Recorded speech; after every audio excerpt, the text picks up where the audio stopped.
যে 5 জন কৃষক 4 দিনে 8 হেক্টর জমির ধান কাটতে পারে, 70 হেক্টর জমির ধান 25 জনে কত দিনে কাটবে? এই প্রশ্নটির আমরা অ্যান্সার বের করবো। ঠিক আছে, তাহলে ভালো করে লক্ষ্য করি। প্রথমত আমরা এখানে লিখব যে 5 জন কৃষক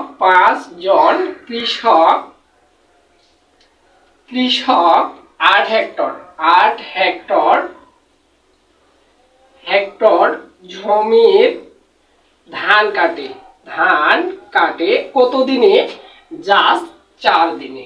ঠিক আছে, আচ্ছা এখান থেকে আমরা আগে লিখি একজন কৃষক 8 হেক্টর জমির ধান কাটবে। তাহলে একজনে যদি 8 হেক্টর জমি ধান কাটতে চায় তাহলে তার সময় বেশি লাগবে। তাহলে 4 গুণন 5 দিনে। ঠিক আছে, এবার একজন কৃষক যদি 8 হেক্টরের জায়গায় 1 হেক্টর জমি ধান কাটে তাহলে তার সময় কম লাগবে।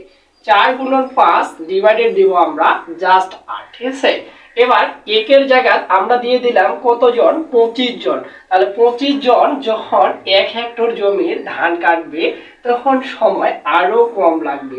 4 গুণন 5 আর নিচে হবে 8 গুণন এই যে 25। ঠিক আছে, তাহলে অতএব 25 জন কৃষক যখন 70 হেক্টর ধান কাটবে তখন সময় বেশি লাগবে। ঠিক আছে, তাহলে এখানে হবে 4 গুণন 5 গুণন 70 ডিভাইডেড থাকবে আমাদের কি 8 গুণন এই যে 25। ঠিক আছে, কাটাকাটি করলে কি হবে?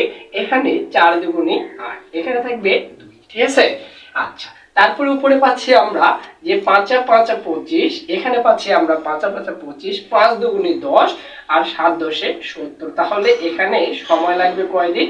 যা 7 দিন। ঠিক আছে, এই প্রশ্নটি ছিল আমাদের এক ভাইয়ের দেওয়া, তাকে আমি এই ভিডিওটি করে দিলাম তার উদ্দেশ্য করে। ঠিক আছে, আপনাদেরও যদি কোনো গণিতের সমস্যা হয় আমাকে কমেন্ট করে জানাবেন। আশা করা যায় আপনার প্রশ্নের সমাধান আমি এভাবে ভিডিও করে দিতে পারি, আবার খাতা কলমে লিখে দিতে পারি। ঠিক আছে, ধন্যবাদ, আজকে এই পর্যন্ত।